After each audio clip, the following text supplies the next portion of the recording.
Huwag kang lalapit sa akin! Sino ka? Anong lugar to? Ako si Wilson.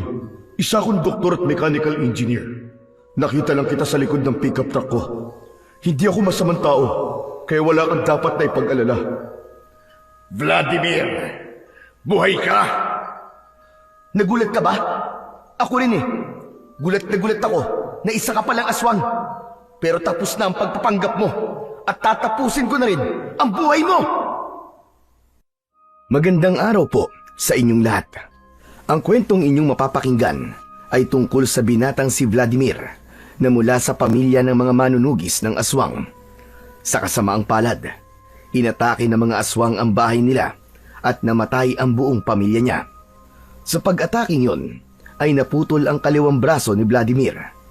Inakala ni Vladimir na katapusan na niya, ngunit binigyan siya ng pangalawang buhay ni Wilson. Tinulungan ni Wilson si Vladimir at gumawa ito ng isang bakal na braso para magamit ni Vladimir sa paghihiganti.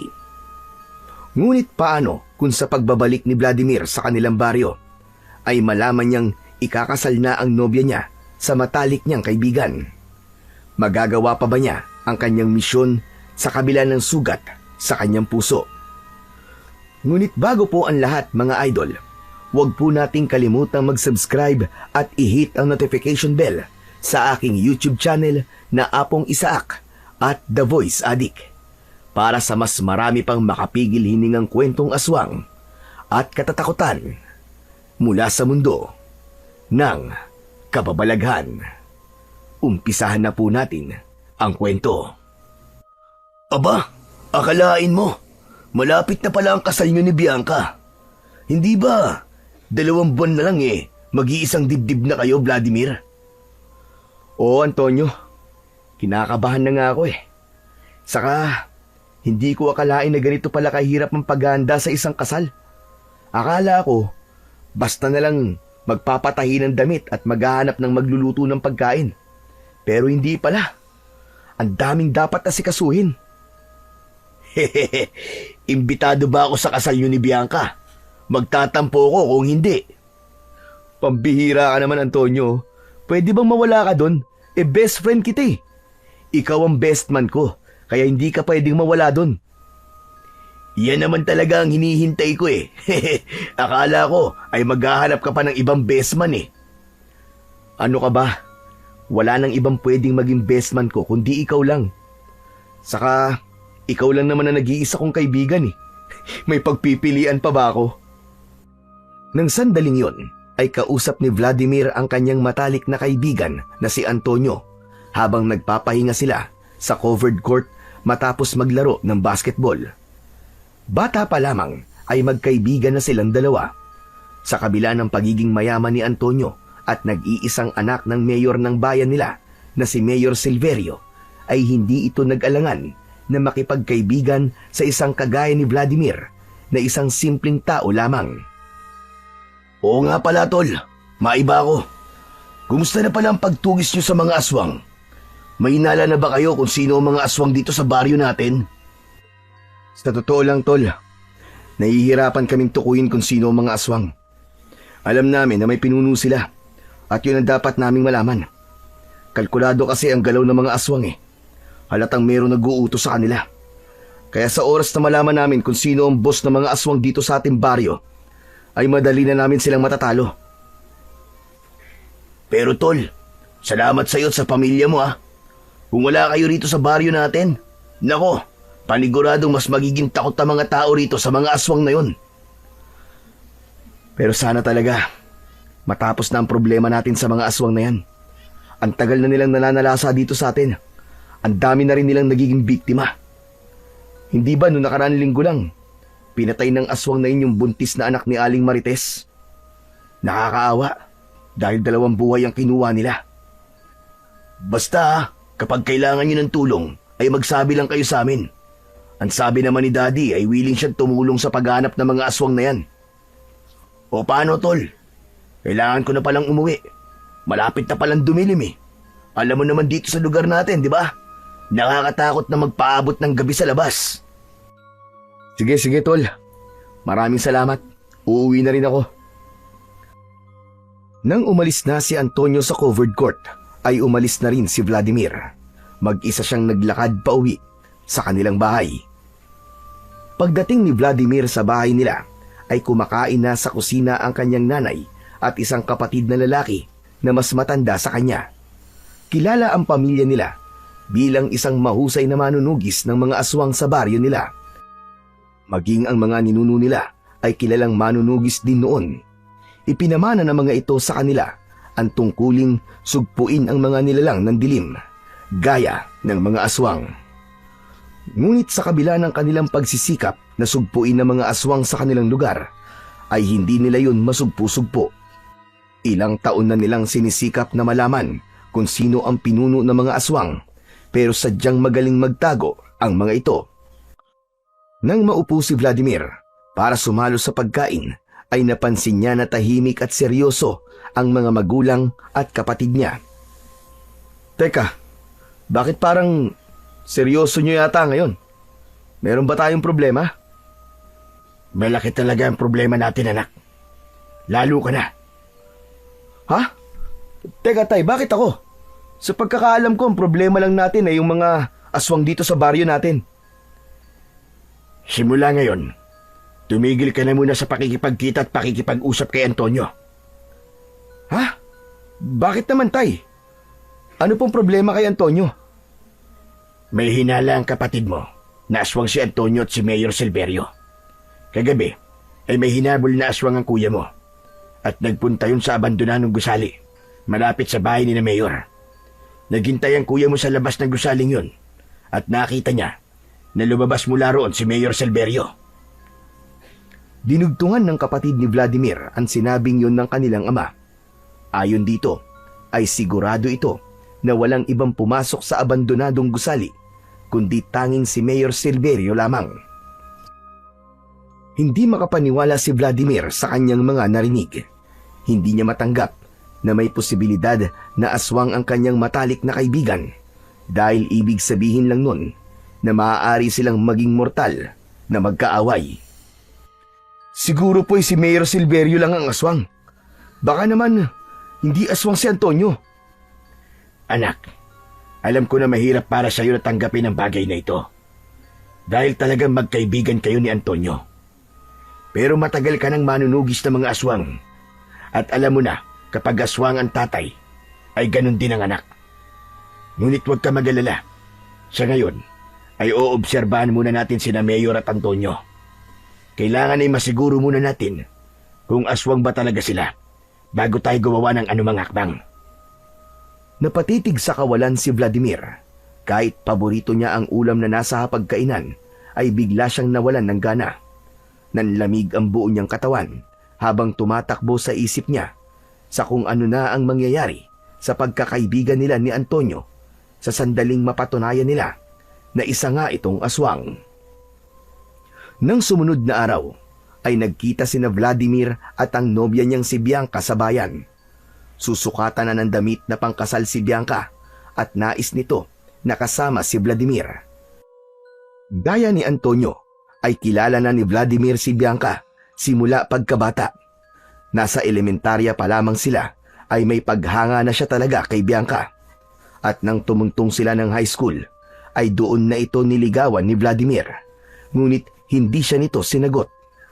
Matapos ang kolehiyo, ay muling niligawan ni Vladimir si Bianca at doon na niya naipakita rito kung gaano siya kaseryoso sa nararamdaman niya. Halos 1 taon na nanligaw si Vladimir bago siya sinagot ni Bianca. Matapos masukatan ni Bianca, ay nagtungo sila sa isang fast food restaurant. Habang kumakain, ay walang tigil ang bibig ni Bianca sa pagpapahayag ng kasiyahan nito sa wedding gown na susuotin nito sa kanilang kasal. Baka sa mukha nito ang labis na kasiyahan, ngunit si Vladimir ay tila may sariling mundo. Nakatulala at iniisip niya pa rin ang napag-usapan nila kagabi ng kanyang pamilya. Ano ba yan, Vladimir? Kanina pa ako nagsasalita rito pero hindi ka naman nakikinig. Ano bang iniisip mo? Ha? Wala. Ano nga ulit yung sinasabi mo? Hay nako, ang dami ko nang nasabi, no? Tinatamad na akong ulitin yun. Ano ba kasing iniisip mo, ha? Hindi ako naniniwalang wala. Kilala kita, Vladimir. Wala talaga, Bianca. Wala namang bago sa kung anong iniisip ko eh. Yung problema natin sa baryo.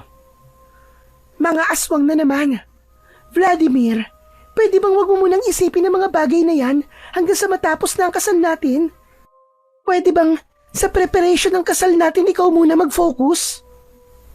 Bianca, alam mo naman, di ba, na hindi ako pwedeng tumigil sa pagbabantay sa baryo natin laban sa mga aswang.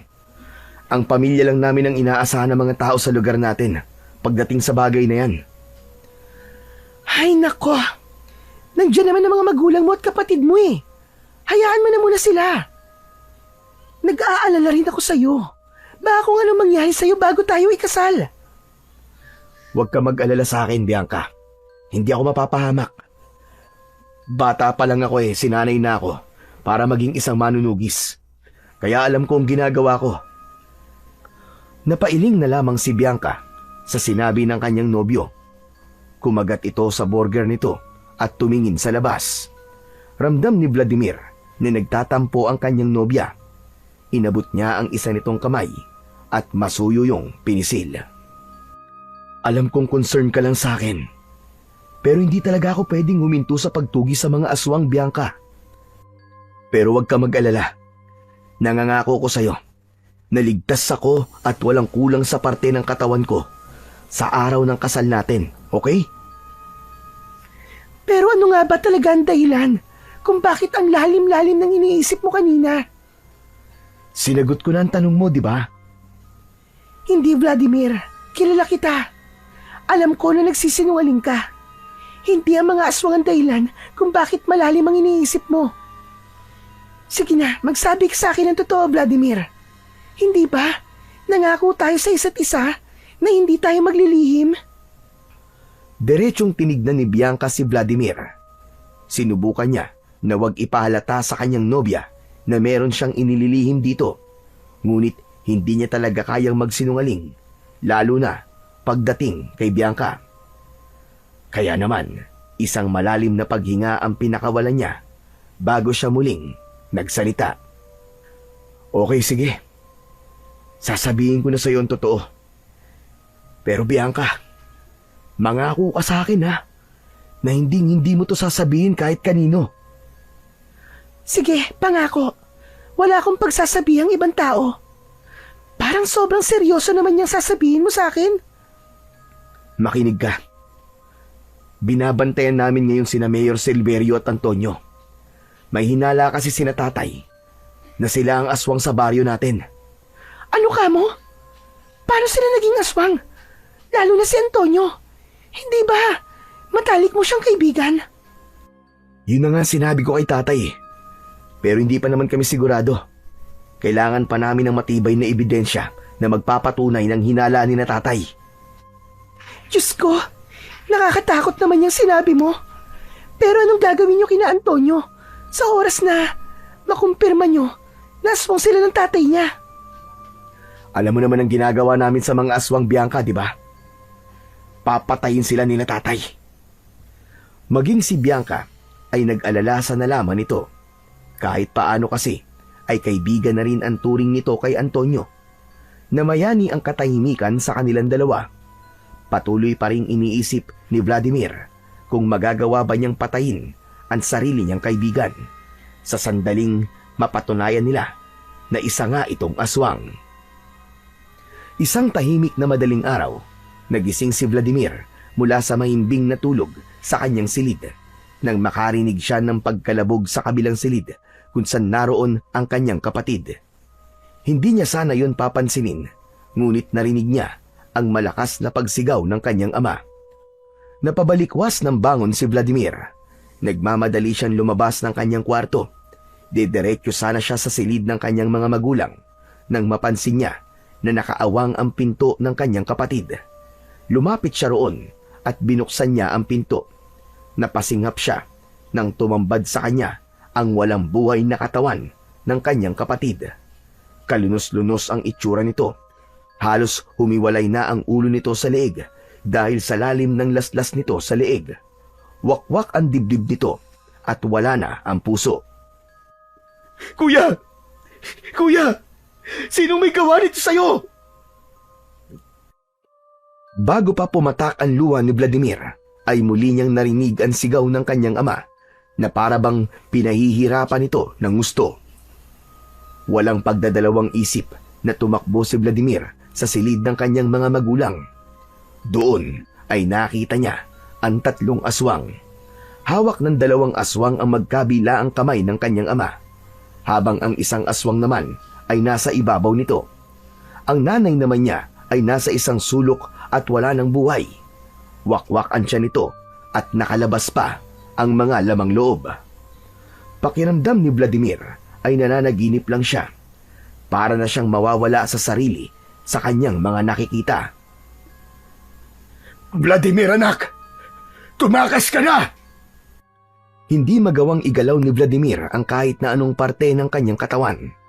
Nanatili siyang nakatayo habang bumabagsak ang luha sa kanyang pisngi. Tumingin ang aswang na nasa ibabaw ng kanyang ama. Nakakaloko yung ngumisi sa kanya habang marahan itong inilapit ang matutulis nitong mga kuko sa leeg ng kanyang ama. Wag! Wag! Parang awa mo na! Wag mo sasaktan ang tatay ko! Hindi pinakinggan ng aswang ang pagsusumamo ni Vladimir. Walang awa nitong nilaslas ang leeg ng kanyang ama. Malakas na sumigaw si Vladimir. Nawalan siya ng lakas at napaluhod siya sa saig habang pinapanood niya ang paglapa ng 3 aswang sa katawan ng kanyang ama. Hindi. Hindi totoo to. Panaginip lang ang lahat ng ito. Hindi totoo to! Paulit-ulit yung sinambit ni Vladimir. Pinilit niyang kinumbinsi ang sarili na hindi totoo ang lahat ng kanyang nakikita ng sandaling yon. Nang matapos na ang 3 aswang sa tatay ni Vladimir, ay sa kanya naman lumapit ang mga ito. Tumayo ang mga yon sa kanyang harapan, habang nananatili siya sa kanyang pagkakaluhod. Isa-isang tinignan ni Vladimir ang 3 aswang. Hanggang sa sinunggaban ng isang aswang ang kaliwang braso niya. Iniunat nito yun at napasigaw si Vladimir nang biglang kinagat ng isa pang aswang ang balikat niya. Padiin ng padiin ang matutulis nitong mga ngipin at halos maabot na nun ang kanyang buto. Paulit-ulit na kinagat ng aswang ang balikat at braso niya hanggang sa nang hilakbot siya nang tuluyang naputol ang buong braso niya. Parang mga gutom na aso na pinag-aagawan ng 3 aswang ang braso ni Vladimir. Alam ni Vladimir na kung hindi siya kikilos ay mamamatay din siya gaya ng kanyang mga magulang. Pilit siyang tumayo at tumakbo sa kusina. Binuksan niya ang pinto roon at dumiretso siya sa talayban na nasa likod lamang ng kanilang tahanan. Pakiramdam niya ay hindi na sumasayad ang talampakan niya sa lupa sa bilis ng pagtakbo niya. Mabilis na lumingon si Vladimir sa likuran. Mas lalo niyang binilisan ang pagtakbo dahil nakasunod sa kanya ang 3 aswang. Hindi nagtagal ay nakarating na si Vladimir sa loob ng kagubatan. Nahirapan siyang tumakbo dahil sa halos magkakadikit na puno at naging mabato na ang kanyang dinadaanan. May ilang matutulis na bato na tumutusok sa kanyang talampakan, ngunit hindi yun naging dahilan para huminto siya. Habang tumatagal sa pagtakbo si Vladimir, ay unti-unti na siyang nakakaramdam ng panghihina dahil sa dami ng dugo na nawawala sa kanya. Hindi nagtagal ay nakalabas na siya ng kagubatan at nakarating na siya sa isang kalsada. Nakakita siya ng pag-asa nang makita niya ang isang pick-up truck na nakahinto at nakahazard sa gilid ng kalsada. May isang lalaki na umiihi sa gilid na nahinuna niyang driver ng sasakyan. Walang pag-aalinlangang sumakay si Vladimir sa likod ng pick-up truck. Humiga siya roon habang unti-unting nanlalabo ang kanyang paningin. Hindi nagtagal ay tuluyan na siyang pumikit at nilamon na ng kadiliman ang kanyang mundo. Sa muling pagbukas ng mga mata ni Vladimir ay nasa isang hindi pamilyar na silid na siya. may nakakabit na dextrose sa kanang kamay niya at nang hilakbot siya nang makita na wala na ang kaliwang braso niya. May benda sa pinagputulan nun. Nang maalala niya ang nangyari, ay nilukob siya ng galit at labis na lungkot. Napasigaw siya nang maalala niya ang sinapit ng buong pamilya niya sa kamay ng 3 aswang. Bumukas ang pinto ng silid. Isang may edad na lalaki ang pumasok. Manipis ang buhok nito at meron itong makapal na bigote at balbas. Nakasuot ito ng salamin sa mata na halatang mataas ang grado. Naalerto si Vladimir. Pinilit niyang tumayo, ngunit hindi niya magawa sapagkat nanghihina pa siya. Huwag kang lalapit sa akin! Sino ka? Anong lugar to? Ako si Wilson. Isa akong doktor at mechanical engineer. Nakita lang kita sa likod ng pickup truck ko. Wala kang malay kaya dinala kita dito sa bahay ko upang gamutin. Huwag ka mag-alala. Hindi ako masamang tao. Kaya wala kang dapat ikatakot sa akin. Humila ng upuan si Wilson at umupo sa tabi ng kama. Ano ba nangyari? Bakit putol ang isa mong braso? Naaksidente ka ba? Nakainkwentro ka ba ng mabangis na hayop sa gubat? Mga aswang. Sila ang may gawa nito sa akin. Pinatay nila ang buong pamilya ko. Mga hayop sila. Papatayin ko sila. Papatayin ko sila. Tatayo sana si Vladimir pero mabilis siyang pinigilan ni Wilson. Wag ka munang gumalaw. Sariwa pa sugat mo, uminahon ka lang. Baka dumugo yan. Uminahon? Paano ako iinahon matapos ang nangyari sa akin? Pinatay ng mga aswang na yun ang pamilya ko sa harapan ko mismo. At wala man lang akong nagawa. Babalikan ko sila. At ipaparanas ko sa kanila ang ginawa nila sa pamilya ko. Sa tingin mo ba, ay kaya mo lumaban sa kalagayan mo ngayon? Wala akong pakialam. Kahit hindi ko pa kaya. Kailangan ko maipaghiganti ang pamilya ko. Hindi mo ko naiintindihan dahil hindi mo pa naranasang patayin ang pamilya mo ng mga aswang. Sandali. Hindi ka naniniwala sa akin, oh. Iniisip mo siguro na baliw ako. Naniniwala ako sa iyo. At hindi lang ikaw ang nawalan ng mahal sa buhay dahil sa mga aswang. Pinatay ng aswang ang mag-ina ko. Natigilan si Vladimir sa sinabing yun ni Wilson. Nangilid ang luha ni Wilson at agad nito yung pinunasan gamit ang kanyang kamay. Mas makabubuti sa iyo kung magpahinga ka na muna. Gaya ng sinabi ko, sariwa pa ang sugat mo at hindi ka pa pwedeng magkikikilos. Kung gusto mo talaga magiganti, magpalakas ka. Ligtas ka dito sa bahay ko, kaya wala kang dapat na ipag-alala. Hindi na hinintay pa ni Wilson na muling magsalita si Vladimir. Tumayo na ito at diretsong lumabas ng silid na yon. Nang mapag-isa, ay doon na tuluyang pinakawalan ni Vladimir ang mga luha na kanina pa niya pinipigilan. Hindi pa rin siya makapaniwala na ulila na siya at pinatay ang buong pamilya niya sa napakarahas na paraan. Sa mga lumipas na araw ay naramdaman ni Vladimir ang pag-aalaga sa kanya ni Wilson kahit hindi sila magkaano-ano. Dahil sa mahina pa ang katawan niya, ay si Wilson ang matyagang nagpapakain sa kanya. Sinusubuan siya nito at tinutulungan na makapunta sa banyo. Si Wilson din ang naglilinis at nagpapalit ng benda sa sugat niya. Palagi nitong tinitignan kung merong impeksyon o pamamaga ang kanyang sugat. At habang tumatagal, ay mas lalong nararamdaman ni Vladimir ang kirot na hindi lang mula sa sugat, kundi kirot mula sa kaloob-looban ng kanyang puso. Sa tuwing makikita niya na wala na ang kaliwang braso niya, ay nararamdaman niya na wala na siyang silbi. Makalipas ang 1 linggo, ay nagawa ng makalabas ni Vladimir sa silid kung saan siya nagising. Naglalakad-lakad siya sa kabuuan ng bahay ni Wilson at nalaman niya na may kalakihan yon. Malinis ang mga dingding, puting-puti at malamig sa mata. Nakita niya rin ang makeshift laboratory ni Wilson. Meron dong mahabang lamesa na may mga beaker, test tube at ilang bote ng kemikal na may label sa wikang hindi pamilyar kay Vladimir. Sa kanan naman ay may isang workbench na puno ng mga mechanical parts gaya ng gears, metal plates at mga tornilyo.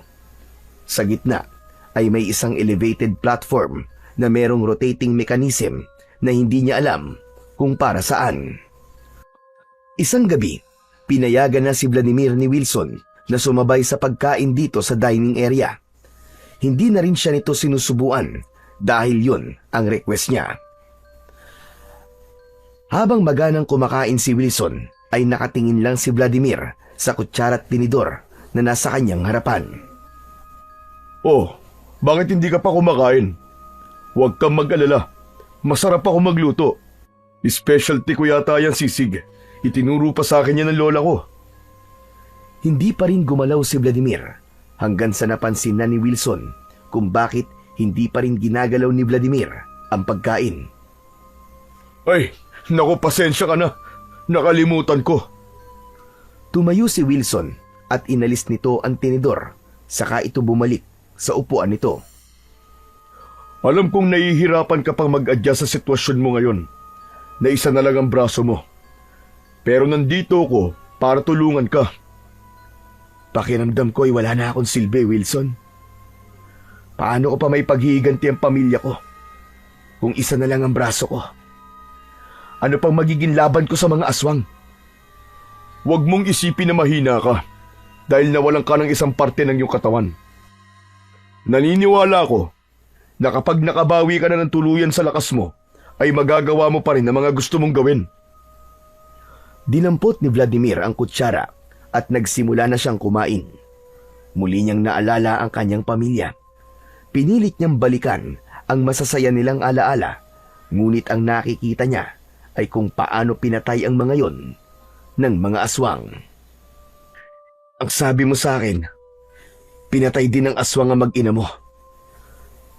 Paano mo nagawang malampasan ang kalungkutan? Alam mo, Vladimir, hindi ko nagawang lampasan ang kalungkutan sa pagkawala ng mag-ina ko. Hanggang ngayon nalulungkot pa rin ako at nasasaktan sa nangyari sa kanila. Umiiyak pa rin ako sa gabi bago ako matulog. Pero ang ginawa ko ay tinanggap ko na wala na talaga sila at may dahilan kung bakit ako buhay ngayon. Ngunit bukod sa lungkot, ay hindi ko rin maalis ang galit sa puso ko, Vladimir. Galit ako sa mga aswang dahil sila ang dahilan kung bakit mag-isa na lang ako sa buhay ngayon. Gusto kong magiganti sa kanila, pero hindi ko alam kung paano. Pero ano pang silbi ko kung isang braso na lamang ang meron ako? Paano pa ako makakalaban ng ganito ang kalagayan ko? Sa ngayon, ay maliit ang tingin mo sa sarili mo. Ngunit naniniwala ko na darating ang panahon na makakahanap ka ng paraan kung paano mo sila malalabanan. Napakahirap para sa akin na pakiramdam ko ay hindi ko na kayang pumatay ng aswang. Lalo na't puro kami manunugi sa aming pamilya. Bata pa lang ako, ay sinanay na ako para makipaglaban sa mga aswang. Hindi ko inakala na manunugis ka pala. Pero hindi bale. Gaya na sinabi ko sa'yo, nandito lang ako para tulungan ka. Pagkatapos natin kumain, ay may papakita ako sa'yo. Walang ganang kumain si Vladimir. Pilit niyang nilunok ang pagkain. Alam niya na sa kabila ng kalagayan niya, ay kailangan niyang magpalakas upang mabalikan niya ang mga aswang na pumatay sa buo niyang pamilya. Matapos ang hapunan, ay dinala si Vladimir ni Wilson sa basement ng bahay nito. Meron yung bakal na pinto na may electronic panel sa gilid. Pinindot nito ang ilang numero roon at bumukas na ang pinto. Pagpasok nila sa basement ay parang nasa ibang mundo si Vladimir. Isang malawak na silid ang naroon. May mga mesa at estante na puno ng iba't ibang imbensyon. Ang ilan ay mga bagay na hindi mawari ni Vladimir kung para saan. Isa-isang ipinakita at ipinaliwanag ni Wilson ang mga yon. May pulseras na naging patalim, sapatos na may patalim sa talampakan at kung ano-ano pa. Dito ako madalas tumambay kapag wala akong ginagawa. Ito. Tignan mo ang isang to. Itinuro ni Wilson ang isang pares ng guwantes na may matutulis na mga kuko sa dulo. Ang mga to, gawa sa reinforced steel at meron itong retractable claws. Bakit mo ginagawa ang lahat ng to?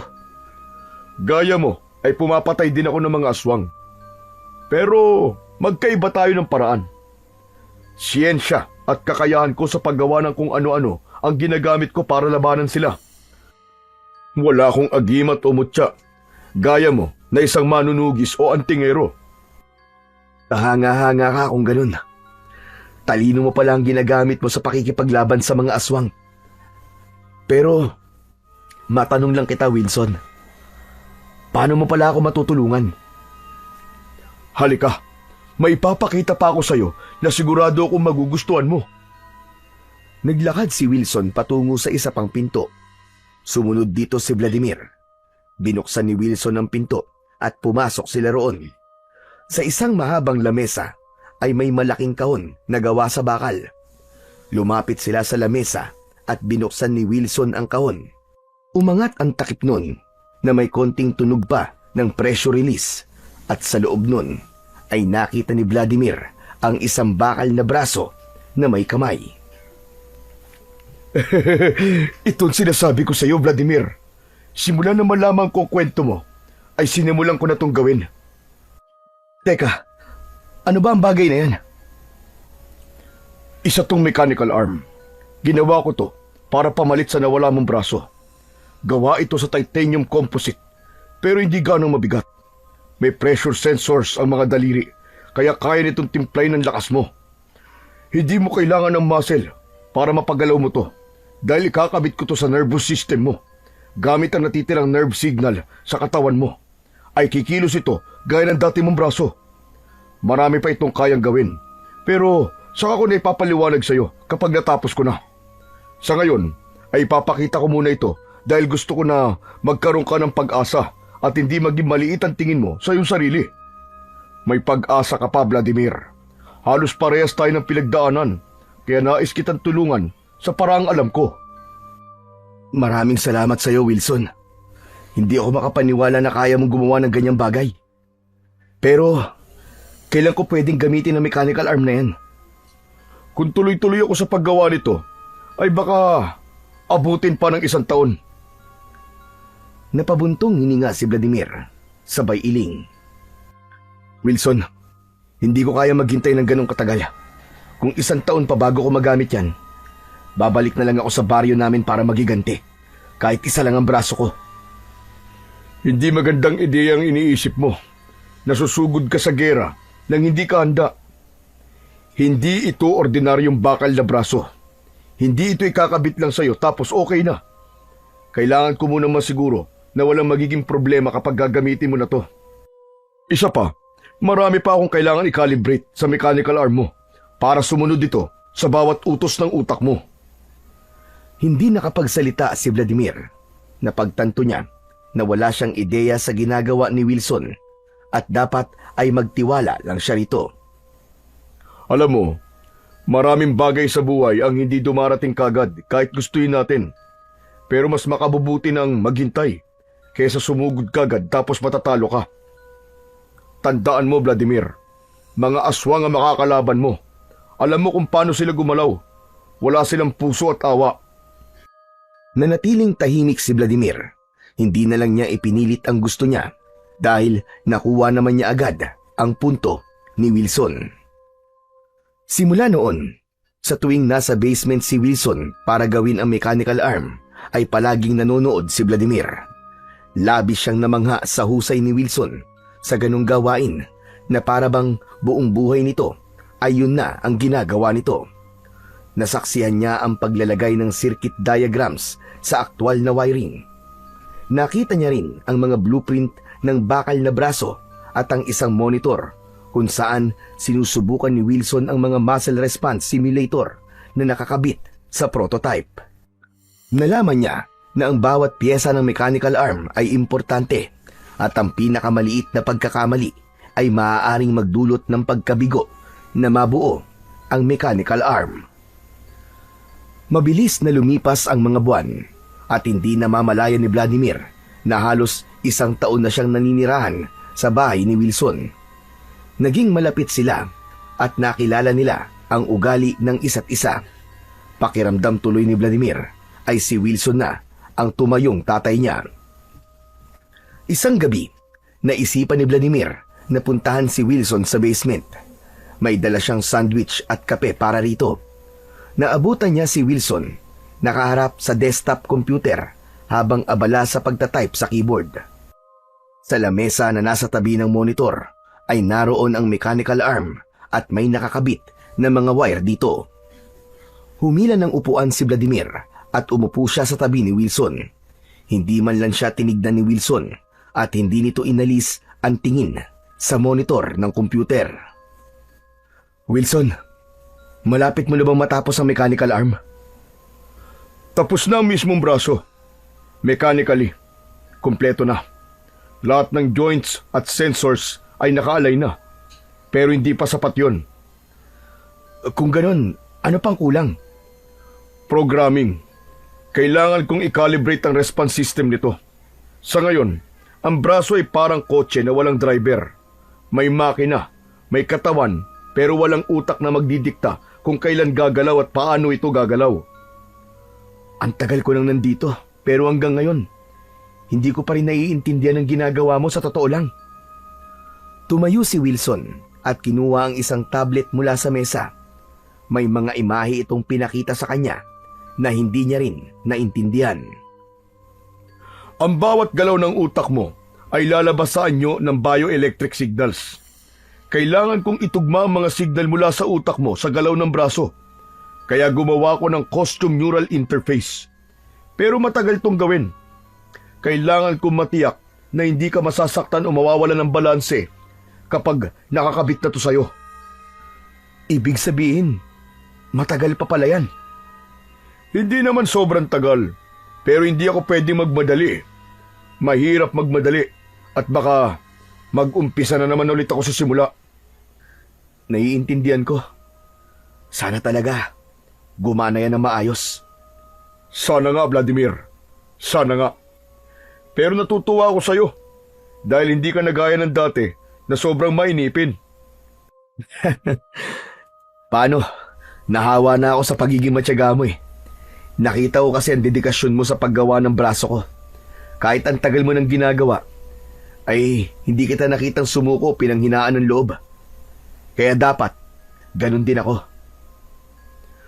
Mabuti at na-realize mo na yan. Ang mga bagay kasi kapag minamadali ay madalas na hindi maganda nagiging resulta. Marahang tumango si Vladimir sa sinabing yun ni Wilson. Hindi na rin siya nagtagal sa basement upang makapag-concentrate si Wilson ng maayos sa ginagawa nito. Nagtungo siya sa kwarto niya sa bahay ni Wilson. Bago siya humiga para matulog, ay nagdasal muna siya na sana ay maging matagumpay ang ginagawang mechanical arm ni Wilson para sa kanya. Tuwing umaga ay palaging maagang nagigising si Vladimir. Nakaugalian na niya ang mag-jogging upang kahit paano ay makapag-ehersisyo siya. Ang bahay ni Wilson ay nasa gitna ng isang napakalawak na lupa. Walang ibang bahay doon, kundi ang kay Wilson lamang. Matapos mag-jogging ay bumalik na siya at nagtungo siya sa banyo upang maligo. Hinubad niya ang suot niyang t-shirt at hindi sinasadyang napatingin siya sa malaking salamin na nasa kanyang harapan. Natigilan si Vladimir nang makita ang peklat at pinsala na nakuha niya sa pagputol ng mga aswang sa kanyang braso. Wala na ang pisikal na sakit, ngunit ang sugat sa kanyang puso ay patuloy na kumikirot at nagnanaknak. Tumiim ang bagang ni Vladimir at mariin niyang naikuyom ang isa niyang kamay. Hindi ako matatahimik hanggat hindi ko napapatay ang mga aswang na pumatay sa aking pamilya. Sisiguraduhin ko na mararamdaman niyo ng triple ang sakit na ipinaranas niyo sa kanila. Bago pa tuluyang lamunin ng galit, ay hinubad na ni Vladimir ang natitirang saplot sa kanyang katawan. Tumapat siya sa shower at binuksan yun. Nang yakapin siya ng malamig na tubig, ay gumaan kahit paano ang kanyang nararamdaman.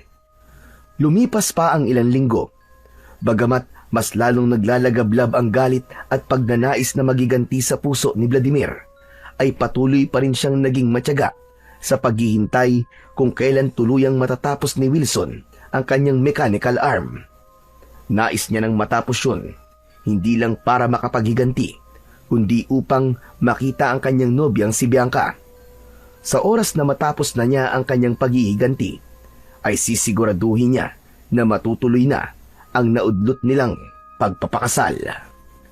Isang umaga, katatapos lang mag-jogging ni Vladimir, pagpasok niya sa bahay ay sakto na palabas naman si Wilson sa basement. Napakunot ang noo niya nang makita si Wilson.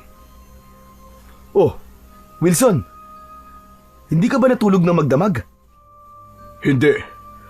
Masyado yatang matapang ang nainom kong kape kagabi. Biro lang.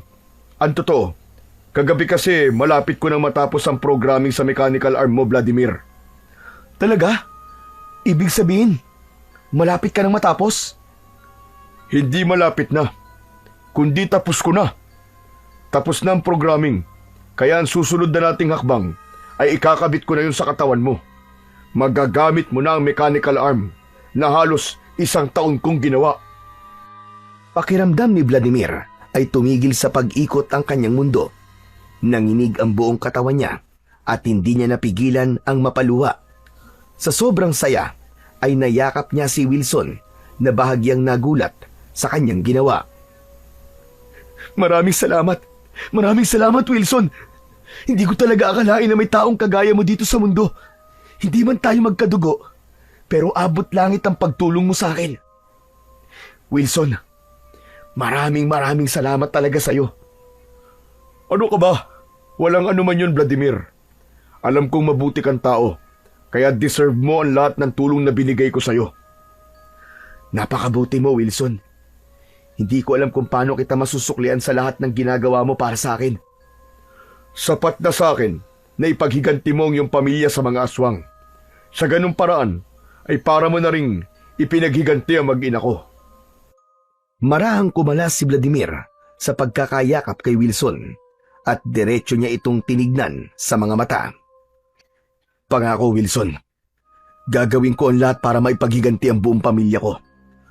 Uubusin ko ang mga aswang sa baryo namin at tutugisin ko ang 3 aswang na siyang pumatay sa aking pamilya at pumutol sa braso ko. Nakangiting tumango si Wilson at tinapik sa braso si Vladimir. Sinabi nito ang mga dapat niyang gawin bago nito ikabit sa kanya ang mechanical arm. Bagamat may kaba at kaunting takot siyang nararamdaman dahil unang beses niyang mararanasang makabitan ng isang makinarya sa katawan, ay mas lamang pa rin ang kasabikan niya na maging normal ulit ang kanyang pagkilos dahil sa kahangahangang imbensyon na yon ni Wilson. Pagsapit ng gabi, ay nagtungo na sina Vladimir at Wilson sa operating room sa bahay ni Wilson. Humiga si Vladimir sa operating table. Sa tabi ay may mga medical tray na puno ng sterile tools, syringe at ilang maliliit na screwdrivers at soldering pens. Naroon din ang mechanical arm na anumang sandali ay ikakabit na sa katawan ni Vladimir. O ano? Handa ka na ba, Vladimir? Wala na rin naman akong ibang pagpipilian, di ba? Ngumiti si Wilson. Tinapik nito ang balikat ni Vladimir bago kumuha ng isang maliit na injection sa tray. Papatulugin kita, Vladimir, upang hindi mo maramdaman ang operasyon.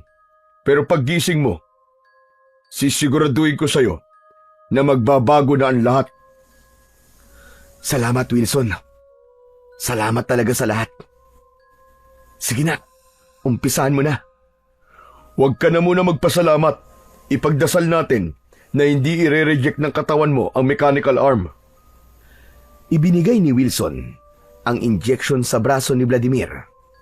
Ilang segundo lamang ay bumigat na ang talukap ng mga mata niya.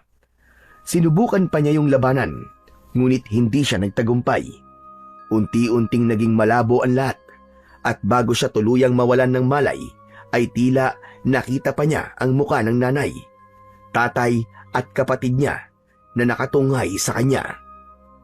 Isang malalim na paghinga ang pinakawalan ni Wilson nang tuluyan ng umepekto ang itinurok niya kay Vladimir.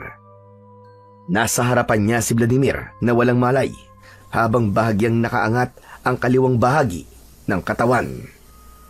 Maingat na kinuha ni Wilson ang mechanical arm. Nakapaloob sa mga layer nun ang mga fiber wires, hydraulic tubes at titanium joints na dinisenyo upang gumaya sa kilos ng tunay na braso ng tao. Bago pa man niya yun ikabit, ay sinuri niyang muli ang mechanical arm kung wala yung problema. Ikinonekta muna ni Wilson ang mga bio-interface wires sa exposed nerve endings ni Vladimir. Gamit ang surgical tools at mga clamp ay ipinagdikit niya ang mga fiber lead ng mechanical arm sa muscle sensors at nerve forts sa loob ng balikat ng binata. Isa-isa niyang kinabitan ng locking pins ang mga metal plates sa buto at gamit ang soldering tool ay siniguro niya na walang gagalaw sa anumang bahagi ng mechanical arm. Sa bawat ikinukonekta ni Wilson na bahagi ay tumutunog ang maliit na monitor sa gilid ng lamesa. Nang maikabit na ang buong braso, ay ipinasok ni Wilson ang manipis na interface chip sa cervical base ni Vladimir na malapit sa leeg. Yun ang magsisilbing transmitter ng electrical signals mula sa utak patungo sa braso. Isa yung delikadong bahagi ng operasyon, kaya halos hindi humihinga si Wilson habang inilalagay yun. Pagkatapos ng ilang oras, ay malalim na huminga si Wilson. Pinunasan niya ang pawis sa kanyang noo at pinagmasdan ang kanyang gawa. Ang dating putol na kaliwang braso ni Vladimir ay napalitan na ng makintab at matibay na bakal na braso na alam niyang magagamit ito sa pakikipaglaban. Umaga na nang magising si Vladimir. Nakahiga na siya sa kanyang silid at nang igala niya ang kanyang paningin ay wala roon si Wilson. Agad niyang tinignan ang kaliwang bahagi ng kanyang katawan. Napaluwa siya nang makita niyang nakakabit na doon ang mechanical arm na halos 1 taon nang ginawa ni Wilson. Biglang bumukas ang pinto at pumasok si Wilson at ngumiti ito. Mabuti naman at nagising ka na. Kumusta ang pakiramdam mo? Medyo nahihilo pa ako. Saka parang namamanhid pa ang buong katawan ko. Normal yan, dahil sa ininject ko sa'yo bago ang operasyon. Wilson, tapos na ba talaga? Tapos na. Nagtagumpay tayo, Vladimir. Umangat si Vladimir at pinagmasdan niya ang kanyang kaliwang braso. Sinubukan niya yung igalaw at bawat daliri ay kumikilos ayon sa gusto niya kahit may konting paninigas. Sa mga unang araw ay hindi mo pa yan maigagalaw na maayos dahil nag-a-adjust pa ang katawan mo. Pero matagal na siguro ang 1 buwan bago mo yan magamit gaya ng isang normal na braso. Hindi talaga ako makapaniwala, Wilson. Salamat. Ang tagal kong inisip kung paano ako babangon. Akala ko tapos na ang lahat sa akin simula nang maputulan ako ng braso. Pero binigyan mo ako ng pag-asa. Napakalaki ng utang na loob ko sa'yo. Walang anuman, Vladimir. Ang gagawin mo sa ngayon ay magpahinga at magpalakas. Napahawak si Vladimir sa kanyang bagong braso. Naramdaman niya ang pagbalik ng dati niyang lakas. Sa kauna-unahang pagkakataon, mula nang masawi ang kanyang pamilya, ay muling kumislap ang apoy sa loob niya. At ngayon, mas matindi na ito kesa dati. Sa mga sumunod na araw, matapos ang operasyon, ay halos hindi pa rin makapaniwala si Vladimir sa mechanical na braso na nakakabit sa kanyang katawan. Sa bawat paggising niya, ay laging una niyang tinitignan ang kanyang kaliwang braso. Isang makintab na bakal na itim ang kulay. Mabigat yun noong una, pero habang lumilipas ang mga araw, ay unti-unting natututunan ng kanyang katawan ang balanse at pagdala sa mechanical arm. Isang hapon, dumating si Wilson habang nakaupo si Vladimir sa labas ng bahay. Bitbit ni Wilson ang isang tablet. Umupo ito sa tabi niya at may mga bagay itong ipinakita mula sa tablet na dala nito. Vladimir, makinig ka. Kailangan mo malaman ang lahat ng kayang gawin ng braso mo upang malaman mo ang kapasidad nito. Ang totoo gusto ko rin niyang itanong sa'yo. Pero naisip ko na gagawin mo yan sa takdang panahon. Sa loob ng braso mo ay may tinatawag na hydraulic piston shock core. Ibig sabihin, sa isang suntok mo ay kaya nitong durugin ng isang bloke ng bato. Sinusuporta nito ng carbon steel frame na hindi basta-basta nasisira o nagagasgasan. Lumapit si Wilson at itinuro ang ilang bahagi ng braso ni Vladimir. Etong bahagi na ito, kapag pinagana mo ito gamit ang utak mo, ay lalabas ang isang patalim na kasintalas ng bagong hasang itak. May hook ka rin na nakatago sa forearm. Kapag naisip mong gusto mong lumundag o abutin na mataas na lugar, ang system ng braso mo ay maglalabas ng hook at kabling kayang humila ng hanggang 2 toneladang bigat. Kaya kong palabasin ang mga yon? Gamit lang ang isip ko? Oo, ganun na nga. Gumamit ako ng NeuroSync node chip. Kapag mas naging pamilyar ka na sa braso mo, para mo na rin ginagalaw ang tunay mong kamay at braso. Wala kang kailangang pindutin at hindi mo kailangang magsalita. Isip lang ang kailangan mo at gagana na ang lahat ng nariyan. Marami pang sinabi si Wilson sa kayang gawin ng mechanical arm ni Vladimir. At habang nakikinig si Vladimir, ay mas lalong lumaki ang kanyang pagkamangha dahil tila gumawa si Wilson ng isang bagay na napakaraming kayang gawin. Nanatiling tahimik si Vladimir habang pinagmamasdan ang kanyang bakal na braso. Naniniwala siya na ang bagay na yon ang magiging daan upang tuldukan ang kadilimang sumira sa kanyang pamilya at bumabalot sa kanilang baryo. Makalipas ang ilang buwan ng pahinga, ay dumating na nga ang araw upang sanayin si Vladimir ni Wilson sa paggamit ng kanyang mechanical arm o bakal na kamay. Nagtungo sila sa likod ng bahay ni Wilson. Nakatayo sila sa gitna ng malawak na bakanting lupa. O ano, Vladimir? Handa ka na ba? Simulan natin sa mga basic functions. Gamit ang utak mo, ay paganahin mo ang isa sa mga bagay na itinuro ko sa'yo noon. Umikit si Vladimir sandali. Ilang segundo lang ay may mahinang klik siyang narinig at biglang nag-transform ang kaliwang kamay niya at naging malaking barilyon. Sa loob ng baril ay may nagsimulang umikot na mekanismo. Yan! Yan ang arm cannon mode. Kaya niya magpakawala ng matinding pressure bullet na gawa sa condensed energy. Hindi literal na bala, pero sapat para mabutas ang isang konkretong pader. Walang pag-aalinlangan na itinutok ni Vladimir ang braso sa bakal na target. Sa isang iglap ay nagpakawala yon ng isang napakalakas na enerhiya na naging dahilan para tumilapon ang kanyang target. Sa mga sumunod na araw ay mas lalo niyang nahasa ang kanyang mga kakayahan. Kaya niyang baguhin ang mga mode ng braso mula sa bladed form, hook, hanggang sa arm cannon mode. Napakabilis ng kanyang pagkatuto. Sa tuwing may bagong itinuturo si Wilson, ilang subok lang ay natututunan na kagad yon ni Vladimir. Habang tumatagal ay mas lalong lumalaki ang tiwala ni Vladimir na malapit na niyang makuha ang hustisya para sa pagkamatay ng kanyang buong pamilya. Matapos ang ilang buwan ng pagsasanay, ay tuluyan na ngang nakabisa ni Vladimir ang paggamit ng kanyang mechanical arm. Naigagalaw na rin niya yon na parabang isang normal na braso at kamay. Alam niya sa sarili niya na handa na siya at hindi niya na kailangan maghintay pa ng ilang buwan para bumalik sa kanilang baryo.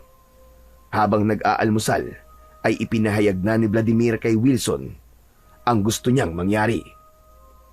Wilson, Gusto ko nang bumalik sa baryo namin.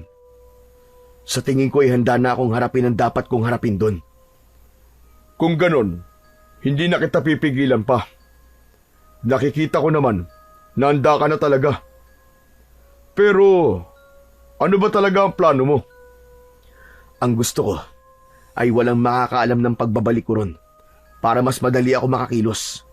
Sa ganung paraan ay magiging kampante ang mga aswang na walang tumutugi sa kanila. Magaling! Tama yung naisip mo. Suportado kita sa bagay na yan. Sige, kailan mo pala gustong bumalik sa baryo nyo? Kahit bukas na sana. Alam ko na dahil wala nang tumutugi sa mga aswang sa baryo namin ng napakatagal na panahon, ay baka mga aswang na mga nagahari doon. Kailangan kong kumilos sa lalong madaling panahon. Marahang tumango si Wilson at tinapik nito sa braso si Vladimir. Nagpalitan ng ngiti ang dalawa. Sa loob ni Vladimir ay patuloy ang apoy na naglalagablab at inisip niya na magtatagumpay siya sa mga gagawin niya sa pagbabalik niya sa baryo kung saan siya nagsimulang mangarap. Nang sumunod na araw ay naghanda na sina Vladimir sa pagbabalik niya sa kanilang baryo. Siniguro niyang dala niya ang lahat ng kailangan nila. Bago sumikat ang araw, ay bumiyahe na sina Vladimir at Wilson gamit ang pick-up truck. Hindi nagtagal ay nakarating na sila sa bukana ng baryo. Nagtungo sila sa gubat at doon sila nagtayo ng camping site na magiging pansamantalang tirahan.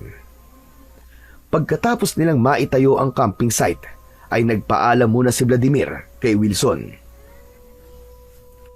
Sisilip muna ako sa baryo namin, Wilson ha. Gusto ko malaman ang kalagayan ng mga tao na naroon. Gusto mo bang samahan kita?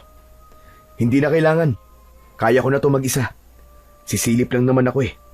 Wala akong gagawin doon na iba. O sige, basta bumalik ka kagad at tandaan mo, walang pwedeng makakilala sa'yo. Huwag ka mag-alala, Wilson. Mag-iingat ako. Sige, salamat. Matapos yun, ay tinahak na ni Vladimir ang daan palabas ng kagubatan. Bawat takbang niya ay may kasamang kaba dahil wala siyang ideya sa makikita niya sa kanilang baryo. Nakasuot siya ng itim na jacket at nakasaklob sa ulo niya ang hood. Nagsuot siya ng guwantes sa kaliwa niyang kamay upang walang makakita na gawa yon sa bakal. Hindi nagtagal ay nakarating na si Vladimir sa baryo. Bagya siyang nakayuko habang naglalakad at pinagmamasdan ang buong paligid. Agad niyang napansin na wala na ang dating sigla sa lugar na yon. Walang mga batang naglalaro at walang nagkwekwentuhan sa labas. Halos lahat ng bahay ay sarado at ang ilan ay may mga nakasabit pang bawang sa pintuan at mga bintana. Ang iilang taong nasasalubong ni Vladimir ay mabilis na naglalakad na tila ba nagmamadali. May nadaanan pa nga siyang isang bahay kung saan may ilang tao na nakikipaglamay. Narinig niya ang kwentuhan ng mga nasa labas ng bahay na yon na aswang ang pumatay sa nakaburol. Huminto si Vladimir saglit at pinagmasdan ng paligid. Wala nang buhay ang baryong yon. Napalitan yun ng takot, katahimikan at nang hindi maipaliwanag na bigat sa hangin. Kaya mas lalong tumitibay ang paniniwala niyang tama nga ang desisyon niyang bumalik. Sa pagpapatuloy ng paglalakad ni Vladimir, ay nadaanan niya ang bahay ni Bianca. May pagkasabik na lumukob sa puso niya dahil nais niyang makita ang kanyang nobya. Tahimik na nagtungo si Vladimir sa gilid ng bahay ni Bianca. Sumilip siya mula sa nakabukas na bintana at doon niya nakita si Bianca na kausap ang matalik niyang kaibigan na si Antonio.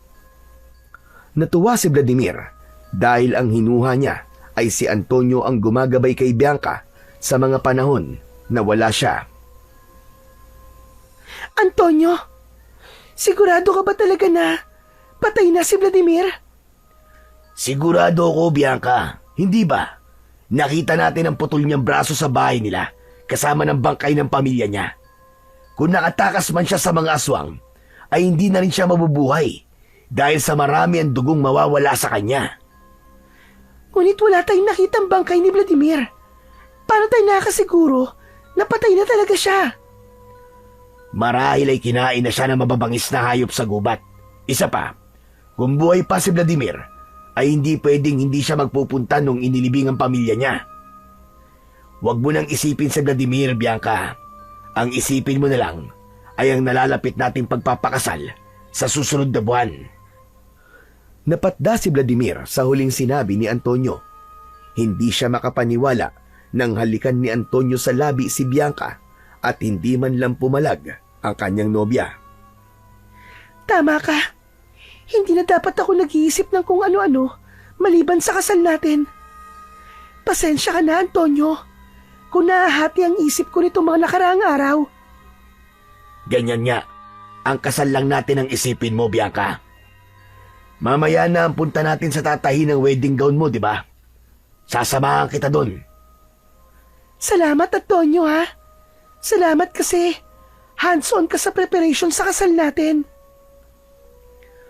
Pakiramdam ni Vladimir ay paulit-ulit siyang sinasaksak ng patalim sa kanyang dibdib. Malinaw na hindi siya nagawang hintayin ni Bianca at imbis na sila ang ikakasal, ay si Antonio ang kasama nitong haharap sa dambana ng Diyos sa simbahan. Napaatras siya at hindi sinasadya na natapakan niya ang isang bao. Nabasag yon at gumawa ng malakas na ingay. Biglang sumilip sa bintana sina Bianca at Antonio. Bago pa makita ng dalawa ang mukha ni Vladimir, ay mabilis siyang tumalikod at naglakad palayo. Hoy! Hoy, sino ka ha? Anong ginagawa mo rito? Hindi pinansin ni Vladimir ang pagsigaw ni Antonio. Mas binilisan niya ang paglalakad, ngunit hinabol siya ni Antonio at hinawakan nito ang balikat niya. Alam ni Vladimir na kung patuloy siyang lalayo ay makakahalata si Antonio kung sino siya. Marahan siyang humarap habang nakayuko. Sino ka ha? Bakit nasa bakuran ka ni na Bianca? Pasensya na. Nawawala kasi ako at magtatanong lang sana ako kung saan ang daan palabas ng baryong to. Ganun ba? Diretsuin mo lang ang daan na yan. May makikita ka mga tricycle. Pwede ka magpatid sa kanila, palabas, o kung saan ka man pupunta. Maraming salamat. Sige, mauna na ako. Sandali. Alisin mo nga yung hood mo. Gusto kong makita ang mukha mo. Pasensya na, pero nagmamadali lang talaga ako. Hindi na hinintay ni Vladimir ang sasabihin ni Antonio. Tumalikod na siya at malalaki ang mga akbang na lumayo. Kahit paano ay nakahinga siya ng maluwag dahil hindi na siya nito sinundan. Nang makarating si Vladimir sa loob ng kagubatan, ay doon niya pinakawalan ang mga luhang kanina pa niya pinipigilan. Napasandal siya sa isang puno habang umiiyak. Bakit? Bakit hindi mo ko inintay, Bianca? At sa dinami-dami ng lalaking pwede mong ipalit sa akin, bakit si Antonio pa? Bakit ang matali ko pang kaibigan? Sa galit ni Vladimir, ay humarap siya sa puno at malakas ngayong sinuntok gamit ang kanyang bakal na kamao. Nagulat siya nang nahati sa gitna ang puno at bumagsak yun sa lupa. Nakalimutan niya ang taglay na lakas ng kanyang mekanikal na braso. At agad niyang pinagsisihan ang kanyang ginawa. Pinunasan niya ang kanyang mga luha at saka siya muling naglakad pabalik sa kinaroroonan ni Wilson. Naabutan ni Vladimir si Wilson sa kanilang campsite na nagluluto. Napangiti ito nang makita siya, ngunit agad siyang yumuko upang itago ang namumugto niyang mga mata. Ayos, tama-tama ang dating mo. Matatapos na ako magluto. Kakain na tayo. O ano? Kumusta pala ang baryo nyo? Nakakalungkot. Base sa nakita ko, totoong aking hinala na mukhang naghahari na roon ng mga aswang. Kung ganun, dapat ka na talagang kumilos. Pero huwag ka mag-alala. Matutulungan ka ng mechanical arm mo sa pakikipaglaban. Paniguradong lahat ng aswang na makakaharap mo ay kamatayan ang sasapitin. Teka. Bakit ba nakayuko ka pa rin? Wala ka na sa baryo nyo kaya tanggalin mo na yung hood mo. Ang init-init eh. Hindi sinunod ni Vladimir si Wilson. Umupo siya sa camping chair at nanatiling nakayuko. Tila naman na-curious si Wilson kung bakit ayaw niyang ipakita ang mukha niya. Lumapit ito at biglang inalis ang kanyang hood. Napailing ito nang makita ang namumugto niyang mga mata. Umiyak ka. Huwag mo sabihin hindi. Bakit ka umiyak? Dahil ba sa naawa ka sa mga tao sa baryo nyo? Pambihira. Talagang wala na akong maililihim sa iyo, no? Wala na talaga. Kahit halos 1 taon pa lang tayo magkakilala kilala na kagad kita, Vladimir. Kaya sabihin mo sa akin kung bakit ka umiiyak. Malay mo, matulungan kita. Wilson, si Bianca kasi. Yung nobya mo, nang sabi mo ikakasal na sana kayo dati? O bakit? Ano nangyari sa kanya? Nagkita ba kayo kanina? Hindi, Wilson. Pero nakita ko siya at si Antonio. Yung matali kong kaibigan. Narinig ko na nag-uusap sila tungkol sa nalalapit nilang kasal. Nanlaki ang mga mata ni Wilson sa kanyang narinig kay Vladimir. Ano? Yung nobya at best friend mo magpapakasal? Paano nangyari yun? Hindi ko rin alam, Wilson. Siguro'y masyadong maraming nangyari nung nawala ako. Baka nagkahulugan sila ng loob, kaya ngayon, ikakasal na sila. Ang sakit naman yan. O paano? Anong plano mo ngayon? Ipapaalam mo na ba sa nobya mo na buhay ka pa para mapigilan ang kasal nila? Hindi. Wala akong balak na sirain ang pagsasama nila. Kung sila nga nagmamahalan, ay wala nang dahilan para sirain ko kung anong meron sila ngayon. Tatanggapin ko na lang na hindi talaga kami ni Bianca ang nakalaan para sa isa't isa. Saka mas mapapanatag ako kung si Antonio mapapangasawa niya. Kasi alam ko mabuting tao si Antonio. Grabe ang pagsasakripisyo na gagawin mo, Vladimir. Mas lalo tuloy akong humahanga sa'yo. Yun na lang ang pwede kong gawin sa ngayon eh. Pareha silang malapit sa puso ko. At ayoko magkagulo sila ng dahil sa akin. Magpo-focus na lang ako sa kung bakit ako bumalik sa baryo namin. Ayoko matapos ang 1 taon na pagod mo sa paglikha sa braso ko. Dan dahil lang sa wasak ang puso ko dahil sa pag-ibig. Tama yan, Vladimir. Ganyan nga. Pero wag mo masyadong i-pressure ang sarili mo. Dapat ay maging malinaw pa rin ang isip mo sa mga magiging hakbang mo. Hindi ka dapat magkaroon ng distraction, lalo na't aswang ang magiging kalaban mo. Pero mamaya na natin pag-usapan ang bagay na yan. Luto na tong pagkain natin, kaya kumain na muna tayo. Tumango na lang si Vladimir at pilit na ngumiti. Habang kumakain sila ni Wilson, ay hindi pa rin maalis sa isip niya ang narinig niyang pag-uusap ni Bianca at Antonio. Ayaw niyang maging ipokrito sa kanyang sarili, kaya kahit sa loob niya ay inamin niya na nasasaktan siya at hindi siya masaya sa gagawing pagpapakasal ng kanyang nobya at matalik na kaibigan. Kinagabihan ay agad na sinimulan ni Vladimir ang paghahanap sa mga aswang sa kanilang baryo, lalo na ang 3 aswang na pumatay sa kanyang mga magulang. Kahit lampas 1 taon na ang nakakalipas, ay tandang-tanda pa rin niya ang anyo ng 3 aswang na yun. Matapos ang mabilis na paghahanda, ay nagpaalam na si Vladimir kay Wilson. Tinakpan niya ng malaking panyo ang kanyang bibig at ilong upang walang makakilala sa kanya. Mag-iingat ka, Vladimir. Gamitin mo mechanical arm mo kung kinakailangan. Sila ang dapat mag-ingat sa akin. Humanda lahat ng mga aswang sa baryo namin dahil uubusin ko sila. Ganyan nga. Huwag mong hayaang mawala ang apoy sa dibdib mo. Pero huwag mong kakalimutan na hindi rin maganda na masyado ka nagpapadala sa galit. Ipagdadasal ko ang kaligtasan mo, Vladimir. Nagpasalamat siya kay Wilson bago siya naglakad patungo sa kanilang baryo. Pagdating niya roon, ay sumalubong sa kanya ang katahimikan. Tahimik siyang gumalaw at nagmasid sa paligid. Bawat madidilim na lugar ay sinuri niya upang masigurong walang aswang na nagtatago doon. Hanggang sa nakarinig si Vladimir ng sigawan sa kung saan. Tumakbo siya roon at nakita niya sa bubong ng isang bahay ang mga nilalang na may mahahabang dila, matatalas na kuko at ngipin at mga matang tila bola na apoy na sobrang pula.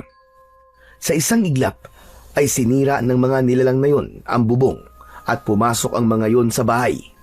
Bukod pa ron ay nakita rin niya ang iba pang nilalang na pilit na sinisira ang mga pinto at bintana ng mga bahay. Mga aswang, humanda kayo dahil ako ang magiging katapat nyo. Katapusan nyo na! Sa gitna ng kadiliman na gabing yon ay lumapit si Vladimir sa bahay na nilusob ng mga aswang. Tahimik siya, ngunit alerto habang nakikiramdam. Sa loob ay may isang bata na nasa ilalim ng lamesa habang nanginginig sa takot. Wala nang buhay ang mga kasama nito sa bahay. Isang aswang ang unti-unting lumalapit sa bata. Hoy! Ako ang harapin mo! At hindi ang batang walang kalaban-laban! Mabilis na lumingon ng aswang at sumigaw ito. Sumugod ang aswang kay Vladimir. Hinubad niya ang kanyang jacket at doon na nalantad ang kanyang bakal na braso. Sinalubong niya ng suntok sa muka ang aswang at sa lakas ng kanyang suntok ay nadurog ang ulo ng aswang na agad nitong ikinasawi. Hindi nagtagal ay nagsimula na ang sigawan ng mga tao sa labas. Mula sa iba't ibang panig ng baryo ay dumarating na ang iba pang mga aswang. Lumabas si Vladimir sa bahay upang harapin ang kanyang mga kalaban. Nakita niya ang mga aswang na hinahabol ang mga tao habang ang iba ay may mga nilalapa na. Matapang na tumayo si Vladimir sa gitna ng kalsada at malakas na sumigaw. Hoy! Mga diablong buwang! Ako ang harapin nyo! Sabay-sabay na napatingin ang mga aswang kay Vladimir. Nagngalit ang mga ngipin ng mga yun at nanlisik ang mga mata. 3 aswang agad ang unang sumalakay kay Vladimir. Gamit ang kanyang utak ay pinagana niya ang shock module sa kanyang braso. Isang malakas na bugso ng kuryente ang lumabas sa kanyang kamay at tinamaan ang mga kalaban. Nangisay ang mga yon at bumagsak sa lupa habang tumutulo ang laway at umuusok ang katawan. Isang aswang ang sumugod at sinubukang kagatin ang leeg ni Vladimir. Isang patalim ang lumabas sa kanyang siko at itinarak niya yon sa leeg ng aswang. Hinugot niya agad yon, sabay suntok sa tiyan nito. Sumambulat ang mga lamang loob ng aswang sa lupa at nagkalat ang dugo. Dumami pa ang mga aswang na sinubukang patumbayin si Vladimir. Ngunit si Vladimir ay mas lalong naging matapang. Lumaban siya ng mabilis at walang awa.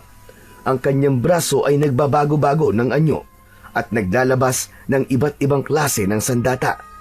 Pinalabas niya sa kanyang mechanical arm ang isang chainsaw na may matutulis na ngiping umiikot.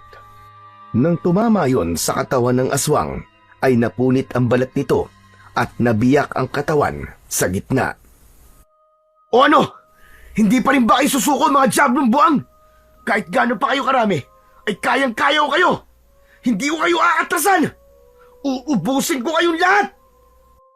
Inalibutan si Vladimir ng 5 aswang at sabay-sabay na sumugod ang mga yon sa kanya.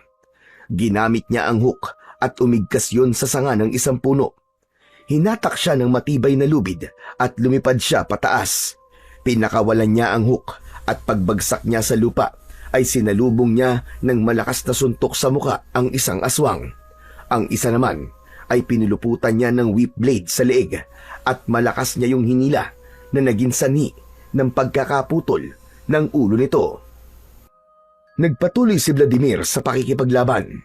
Ang kanyang mga mata ay naglalagablab sa galit, sa paghihiganti at sa pagnanasa na tapusin ang mga halimaw na sumira sa kanyang buhay.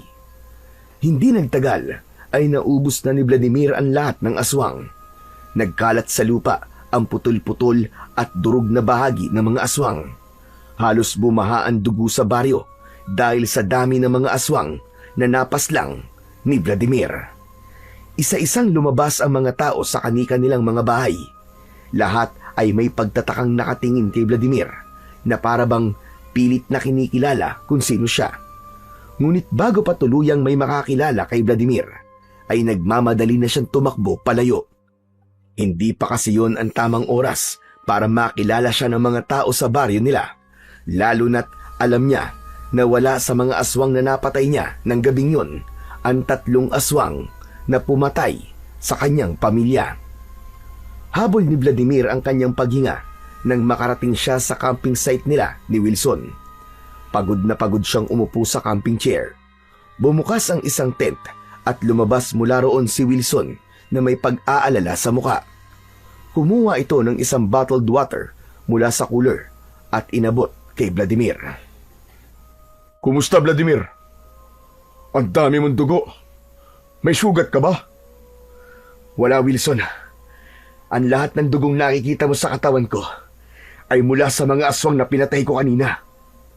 Ano ka mo? Mga? Ibig sabihin, marami kang nakalaban? Ganun na nga, Wilson. Pero sa dami ng mga aswang na napatay ko kanina, ay wala ron ni isa ang 3 aswang na pumatay sa pamilya ko. Napagtanto ko na baka ang 3 yun ang pinuno ng mga aswang na sumasalakay sa baryo namin. At kaya nila pinatay ang pamilya ko ay dahil kami ang tumutugi sa kanila. May hinala ka na ba kung sino ang 3 yun? Hindi ba madalas sa mga aswang ay nagpapanggap na tao at nakikihalubilo sa mga tao para hindi sila mapaghinalaan? Wala pa akong hinala sa ngayon kung sino sila, Wilson. Pero malakas ang pakiramdam ko na malapit ko nang malaman kung sino ang 3 yun. At kapag nalaman ko kung sino sila, kamatayan ang sasapitin nila sa akin. Gaya ng mga alagad nila na pinatay ko ngayong gabi. Mariin na ikinuyom ni Vladimir ang kanyang bakal na kamao. Ramdam pa rin niya ang mabilis na tibok ng kanyang puso. Pero teka, maiba ko. Kumusta pala ang paggamit mo sa mechanical arm mo? May aberya bang nangyari? Wala, Wilson. Napakagaling ng pagkakagawa mo rito, Wilson. Nakakanganga. Kahit ako, na mga sa dami ng pwede kong gawin sa bakal kong braso. Sayang. Dapat pala'y sumama ako sa'yo kanina para nakita ko kung paano mo ginagamit ang mechanical arm sa pakikipaglaban. Sayang talaga. Akala ko kasi wala kang aswang na makakaharap ngayon dahil unang gabi mo pa lang naman sa paghahanap sa mga aswang. Pero hindi bale, may susunod pa naman at sa susunod, sasama na ako sa'yo. Walang problema doon, Wilson. Sa susunod ay isasama na kita para makita mo sa aksyon ang imbensyon mo.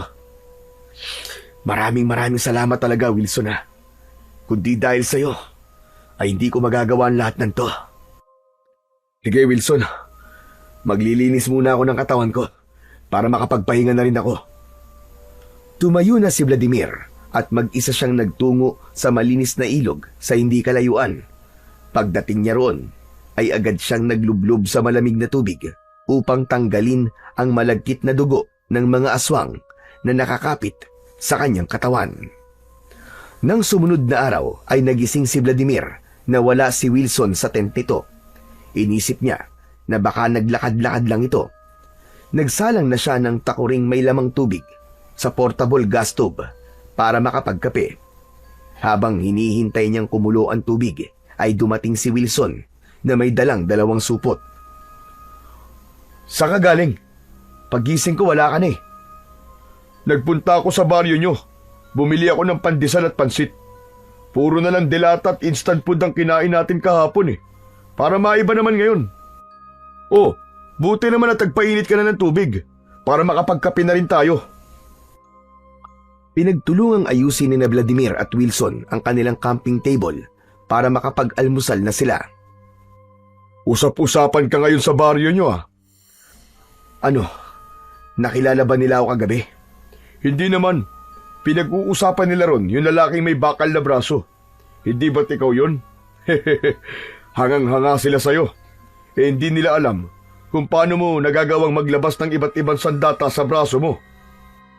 Talaga? Hinahangaan nila ako? Oo. Pakiramdam ko nga binigyan mo sila ng pag-asa. Narinig ko kasi na sinabi ng isang matanda na ang tagal na raw na panahon na walang naglakas na loob na makipaglaban sa mga aswang. Nakakatuwang marinig yan, Wilson.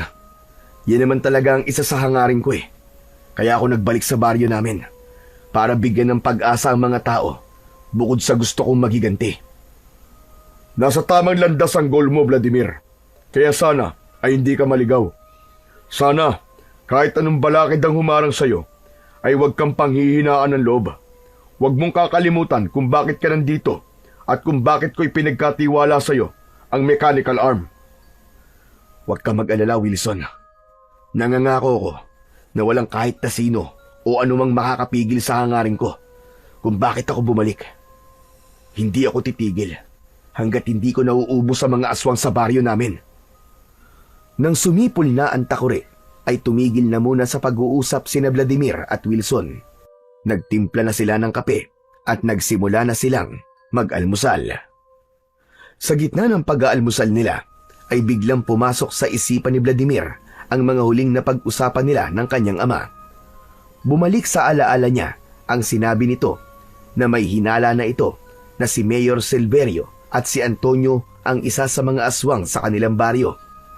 Naalala niya rin ang sinabi ng tatay niya na nakita ng kapatid niya ang isang aswang na pumasok sa abandonadong gusali malapit sa bahay ni na Mayor Silverio.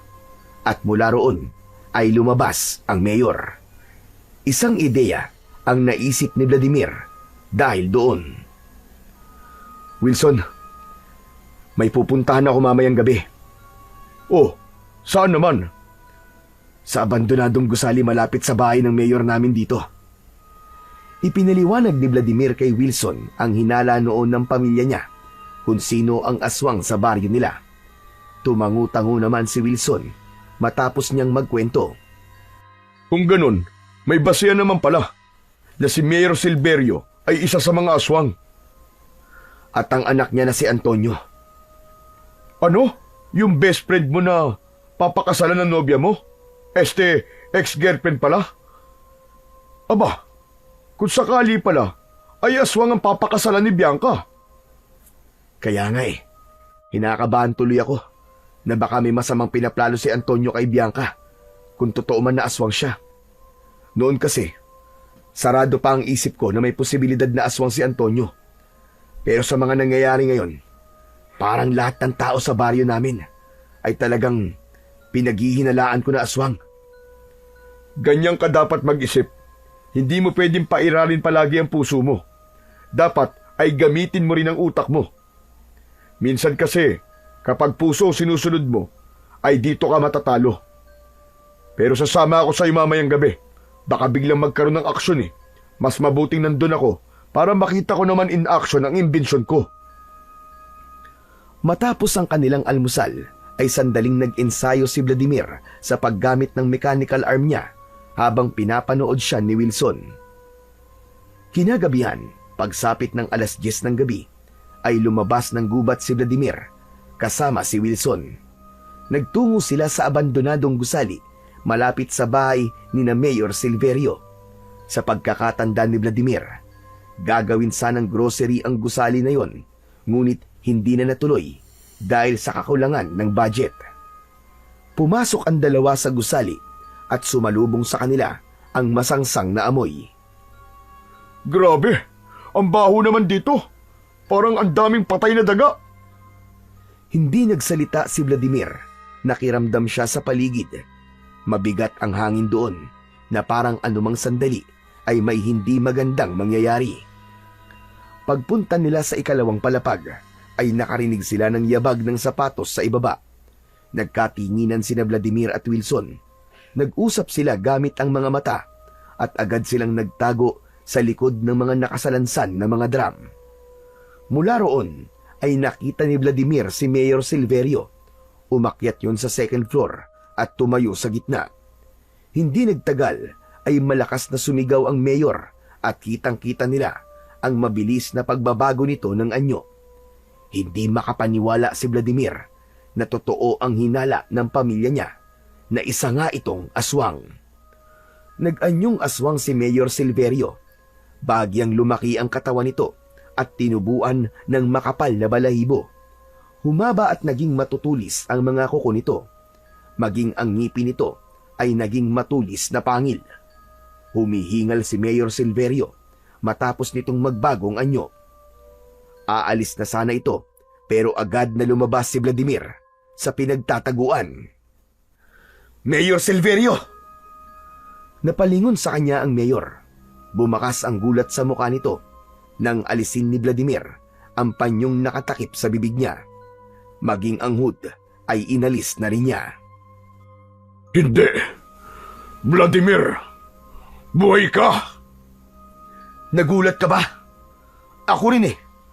Gulat na gulat ako na isa ka palang aswang hayop ka.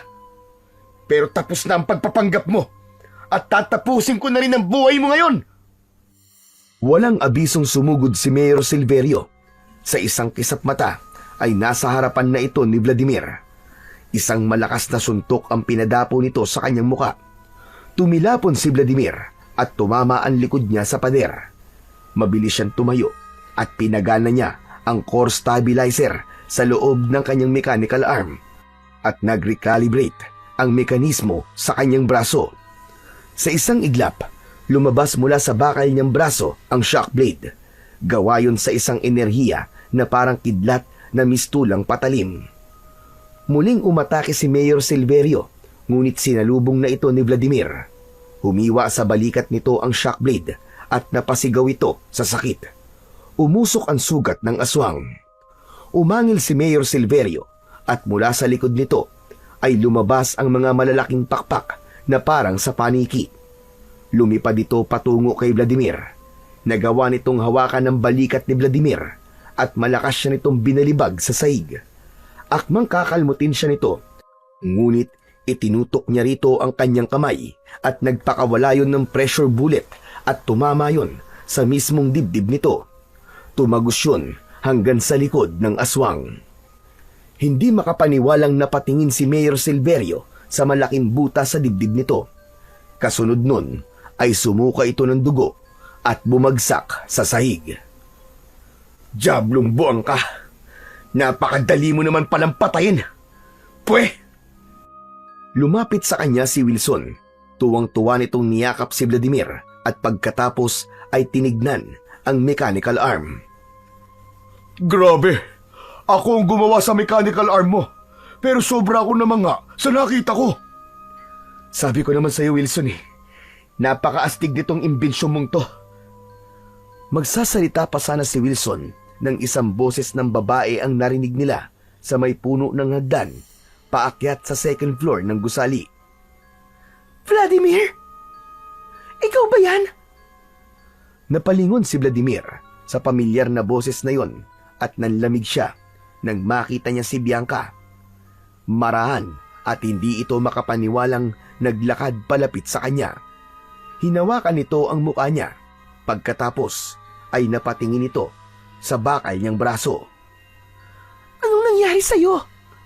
Ang akala naming lahat ay patay ka na. At ang braso mo? Bakit? Bakit naging bakal na? Mahabang kwento, Bianca. Pero ang importante ay nandito na ulit ako para tapusin ang paghahari ng mga aswang dito. Tignan mo, napatay ko na si Mayor Silverio. Isa siya sa mga aswang na pumapatay dito sa baryo natin.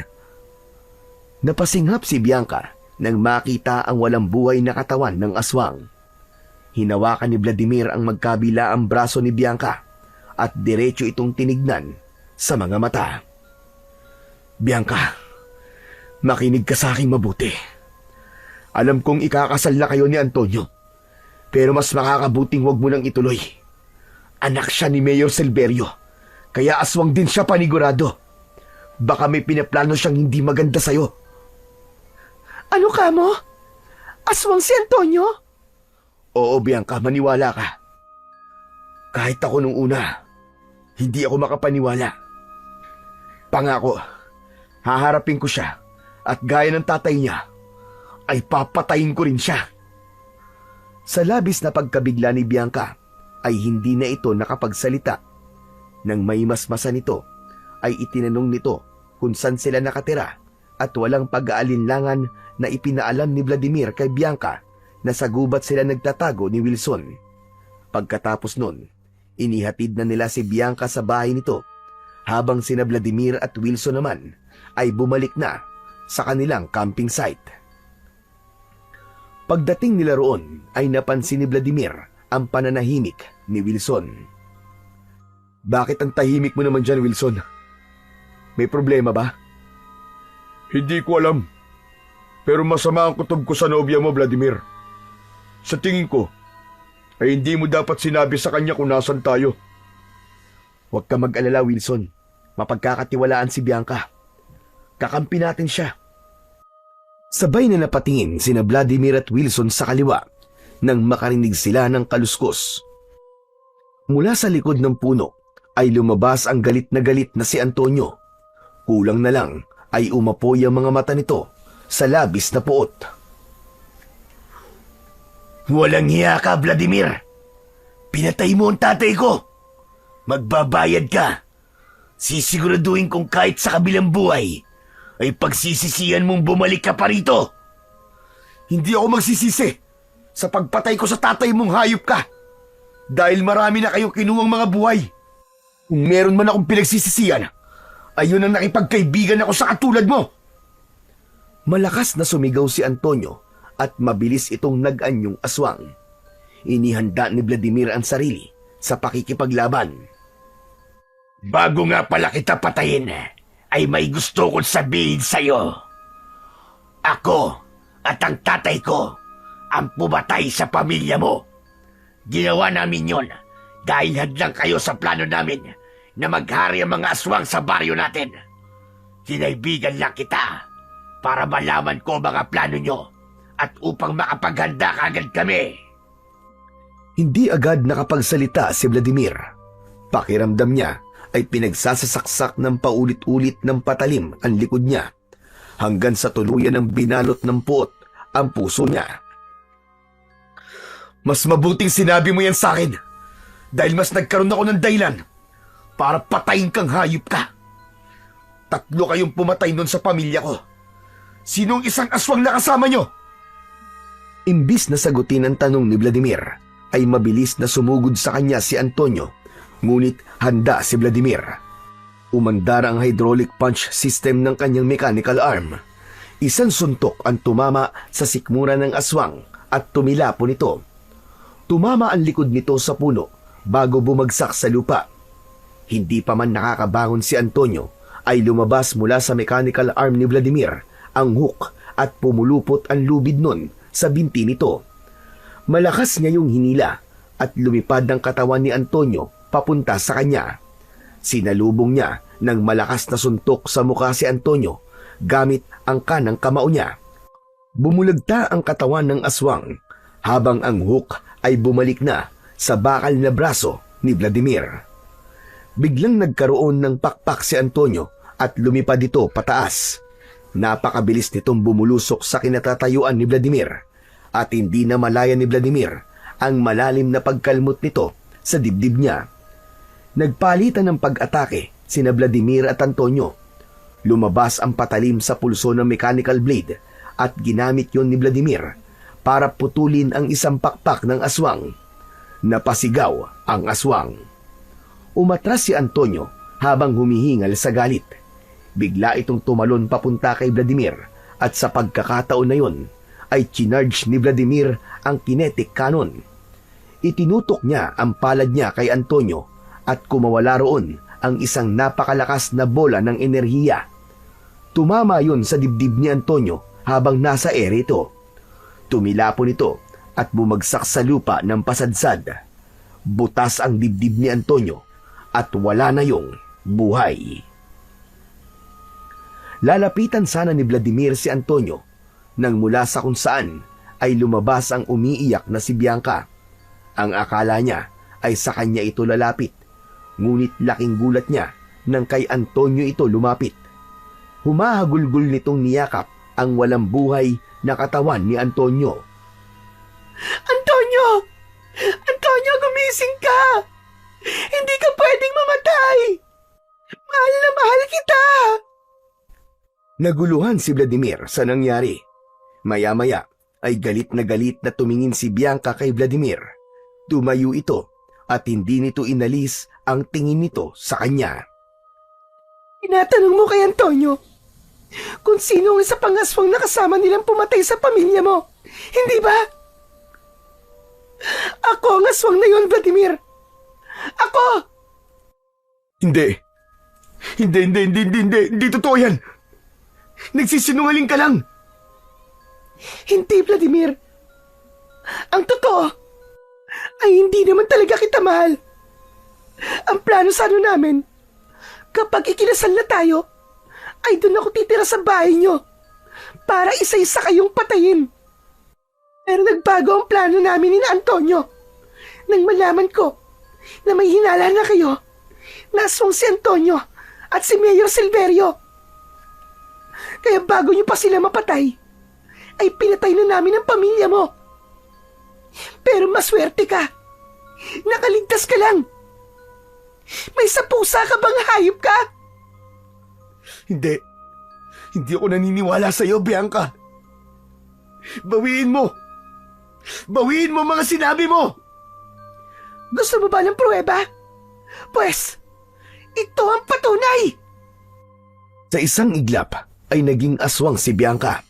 Labis na nagimbal si Vladimir sa katotohanang bumagsak sa kanyang harapan. Mabilis na sumugod si Bianca. Halos hindi na ito makita ni Vladimir sa sobrang bilis nito. Nakailag si Vladimir sa pagsunggab ni Bianca, ngunit tinamaan siya sa likod ng matutulis nitong mga kuko. Huwag mo akong pilitin na labanan ka, Bianca! Lumabang ka, Vladimir! Lumabang ka! Dahil parehas ng paghihiganti ang dahilan natin kung bakit gusto nating patayin ang isa't isa ngayon! Naglabas si Vladimir ng shockwave mula sa kanyang braso. Tinamaan si Bianca at tumalsik ito. Mabilis na bumangon si Bianca at sumigaw habang umaatake. Inundayan siya nito ng magkakasunod na kalmot, kaya mabilis na pinalabas ni Vladimir ang armor shield. Iniharang niya yon sa mga kuko ni Bianca. Malakas na inihampas ni Vladimir ang armor shield sa kalaban, kaya muli itong tumilapon. Lumabas sa palad niya ang dual cannon at pinaputok niya yon kay Bianca. Tinamaan sa tiyan at dibdib si Bianca, kaya hindi na ito tuluyang nakabangon. Lumapit si Vladimir sa nangihinang si Bianca. Tumayo siya sa kaliwa nito. Hindi mo ko kayang patayin, Vladimir. Alam kong mahal mo pa rin ako. May nagsabi sa akin na kapag puso ang pinairal ko ay matatalo ko. At sa pagkakataon na to, ay puso pa rin ang sinusunod ko. Tama nga ako. Hindi mo ko kayang patayin. Nagkakamali ka. Ang pagmamahal sa pamilya ko ang nangingibabaw sa akin ngayon. At ang lakas ng loob mong sabihin na hindi kita kayang patayin matapos ng ginawa mo sa mga magulang ko at sa kapatid ko. Hindi na binigyan ni Vladimir ng pagkakataong makapagsalita pa si Bianca. Pinalabas niya sa kanyang mechanical arm ang patalim at walang pagdadalawang isip na nilaslas niya ang leeg nito. Sumirit ang dugo ni Bianca hanggang sa binawian na ito ng buhay. Nanghihinang napaluhod si Vladimir. Hindi niya napigilan ang mapahagulgol dahil hindi niya inakala na ang babaeng minahal niya dati ay isa pala sa pumatay sa kanyang buong pamilya. Lumapit si Wilson kay Vladimir. Tinapik nito ang balikat niya. Tama lang ang ginawa mo, Vladimir. Niloko ka nilang lahat. Pinalabas nila. Nakakampi ka nila. Pero sa umpisa pa lang, ay kalaban na pala ang tingin nila sa'yo. Napakasakit lang para sa akin, Wilson. Kasi minahal ko sila. Alam ko. Pero ang mahalaga ay naipaghiganti mo na ang iyong pamilya. Napatay mo na ang 3 aswang na kumitil ng buhay nila. Hinayaan lang ni Wilson si Vladimir na ilabas lahat ng kanyang emosyon. Ngunit alam ni Vladimir na tama si Wilson Tama lang ang ginawa niya. Marami ng buhay ang kinuha ng mga aswang sa baryo nila at ang pagpatay lamang sa mga ito ang tanging paraan upang huminto na ang pagpapalaganap ng mga ito ng takot at lagim sa kanilang baryo. Sa panibagong yugto ng kanyang buhay, pinili ni Vladimir na manatili sa poder ni Wilson. Unti-unti ay nawala ang bigat sa kanyang dibdib. Hanggang sa naging kasanggana siya ni Wilson sa mga bagong sandata laban sa mga aswang gamit ang teknolohiya.